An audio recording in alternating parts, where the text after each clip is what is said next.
pra mim, na minha percepção de leigo, rindo deve ser um negócio muito desafiador, porque, cara, todo mundo tem um nariz diferente. E tá no meio do rosto. É. 1 milímetro ali é... E aí, como é que foi esse lance, assim, porque não tem como você aprender algo e falar assim, não, tô preparado que agora eu sei todos os casos que posso pegar, porque... Sim. Tá? E aí, como é que funciona isso, assim, na prática? Chega uma hora que é meio padrão, assim, os procedimentos e tal, ou todo dia é um desafio diferente? Aí foi o seguinte, eu vou ter que dar continuidade pra história. Manda bala. Pra você entender isso daí. Aí eu me formei em otorrino. Tranquei a odonto e a otorrino eu acabei. Então eu já não tinha mais aquela obrigação de ficar indo toda de segunda a sexta, às vezes de segunda a sábado, lá na residência. Eu poderia agora trabalhar por minha conta. Aí eu falei assim, não vou fazer otorrino. O que é fazer otorrino? Atender infecções de via aérea superior, atender doenças de ouvido, de laringe. Eu não vou atender isso. Então os colegas falaram assim, eu peguei um plantão de otorrino. Eu falei, eu não vou fazer isso. Porque eu não quero entrar na zona de conforto. Eu vou continuar fazendo o meu plantãozinho, que era custoso, porque você ia lá para São Bernardo, PSzão lotado, e ganhava dinheiro em 12 horas? Ganhava, mas, cara, era... Sofrido. Era muito sofrido. Você sempre foi determinado assim, não? Porque eu vi que você tem um grau um pouco acima, assim, de determinação, assim, de foco. Era algo inato, assim? Eu sempre fui um aluno bom na faculdade, mas nunca fui um aluno de 10, assim, sabe? E essa característica de ser focado, assim, ser... Eu acho que o meu tio, quando eu fiz cursinho, eu morei com o meu tio. Em Bragança Paulista eu tinha muitos amigos e eu via que lá eu não conseguia, eu saía muito. E eu falei, vou para Ribeirão Preto, vou morar com a minha tia e com o meu tio, que eles não têm filhos, vou morar com eles pra fazer o cursinho lá. E o meu tio me chamava, me dava umas...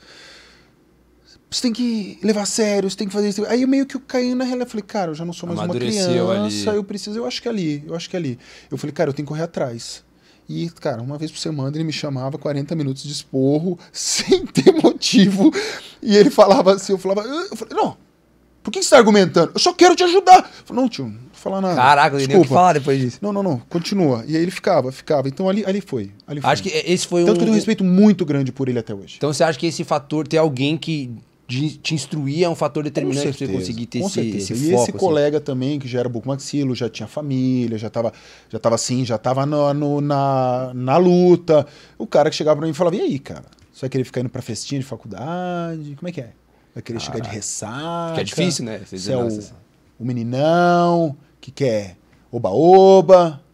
Eu falei, e aí? Você quer o que da sua vida? Aí eu falei, não, tudo bem. Eu saía. Óbvio que eu saía. Mas eu tinha essa responsabilidade, sempre foi muito grande ali.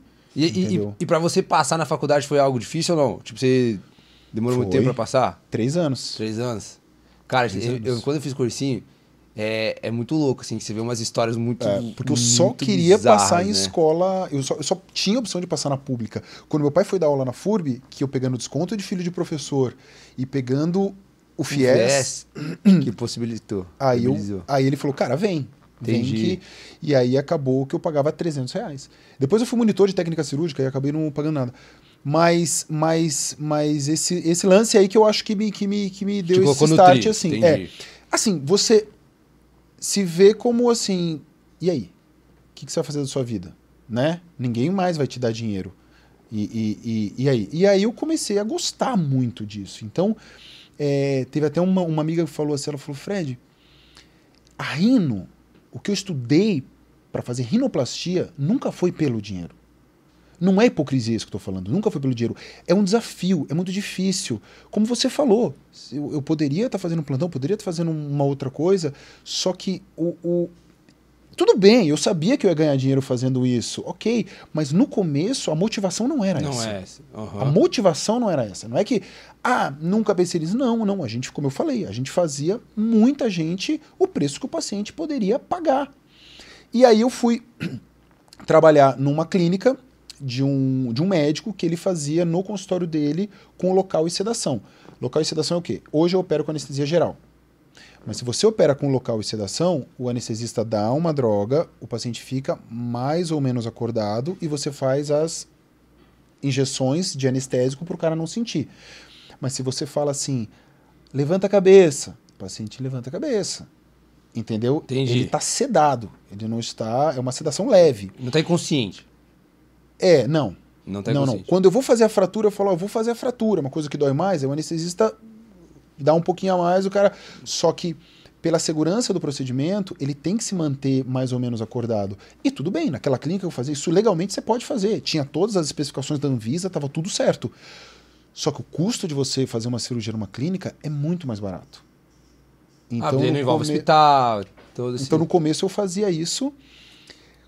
E aí, quando eu comecei a ter um pouco mais de nome, eu fui para um hospital. Tá, mas como que foi esse ter um pouco mais de nome? Sabia que você ia perguntar isso. Porque você pulou uma fase. Porque, cara, todo mundo quer saber, você pulou. Tem um lance bem grande aqui, né? De você criar um nome, que eu acho que é a parte mais difícil do negócio. Tem um lance que, naquela época... Bom, o CRM já me mandou um monte de processo mesmo. Naquela época, eu tinha grupos no Facebook que falavam de rinoplastia. E eu entrava nesses grupos e eu falava para as minhas pacientes, eu falava, ai doutor, estou muito feliz com que... Pô, se eu puder te ajudar, eu falei, você pode. Se você entrar nesse grupo do Facebook e divulgar o seu resultado e falar que fui eu que fiz, você me ajuda, porque eu, como médico, não posso ir lá e postar o resultado. Tá, mas daí como é que promove o seu serviço? Como é que eu vou saber se isso é bom ou não? Então, porque é uma paciente que fez o nariz comigo, que gostou e que, por livre e espontânea vontade, entrou naquele grupo e falou, galera, olha o meu nariz, olha o meu antes e depois. E era um grupo de rinoplastia. Caraca, então pra eu saber se você é bom, eu preciso falar com alguém que consultou contigo. Porque eu não tenho o teu resultado visível. Não. Ali no o CRM, ele não deixa a gente Tá, e tem um motivo especial por isso, não? O CRM fala que você posta o antes e depois, você está garantindo o resultado. E como na medicina você não consegue garantir esse resultado, então ele vê isso como uma forma... Eu não concordo com isso. Eu também não, por mim não faz sentido nenhum. Que hoje a internet eu acho que é um bando de gente que quer fazer reserva de mercado e que isso que eles não divulgam. Eu acho que as pessoas que estão dentro do CRM hoje, eles têm um pensamento que eu acho que não ajuda o paciente. Eles acham que estão ajudando o paciente, mas eu acho que eles não ajudam o paciente. É isso que me veio à cabeça, porque você poder mostrar o seu resultado dá muito mais validação eu fazer não. Acho que evitaria muita gente de contratar um serviço ruim, por exemplo. Sim. Porque daí se você vê assim, poxa, o cara tá postando aqui, o cara faz um monte de cirurgia, o cara um monte de... Aí você chama aquela pessoa, você fez com o Frederico mesmo? Fiz. E o que você achou? O que você achou do atendimento dele? O que você achou do atendimento do pós-operatório dele? Você teve uma complicação no pós-operatório? Tive. Legal. Ele te deu assistência? Como é que você vai saber? É tipo uma avaliação de iFood, pô. Que a pessoa comenta lá embaixo. Imagina que a pessoa não pudesse comentar lá. Você vai alugar um Airbnb lá em tal lugar. E aí? Tem os comentários, se não tiver ninguém, pô, não vou aceitar isso. Então, assim, isso é transparente, isso é real, isso é orgânico. Então, e não expõe a pessoa, né? A pessoa expõe se ela quiser. E aí as pessoas começaram a falar de mim, e nessa época nenhum médico mexia em rede social. Tá, por que você recebeu o processo? Não entendi. Porque não pode. Então, aí eu acabei fazendo um grupo meu no Facebook, um grupo de só dos meus resultados. Os meus pacientes já entravam lá, falavam lá. Aí o CRM já começou a ficar de olho. E aí, eu vou tentar ser o mais simplista possível nisso que eu vou falar. Tem uma técnica que chama Strut. Que você põe um enxerto solto aqui, a pontinha do nariz levanta, com o tempo ele cai. É um enxerto que não se mantém. Por volta de 6 meses, assim, a ponta cai. Ele não consegue... botox, assim, que é pontual. Mas, na verdade, era o que tinha na época. As pessoas faziam aquilo com o intuito de deixar a pontinha mais levantada, só que na maioria dos casos a ponta caía. E o médico sabia disso. O médico sabia da limitação do procedimento. Entendi.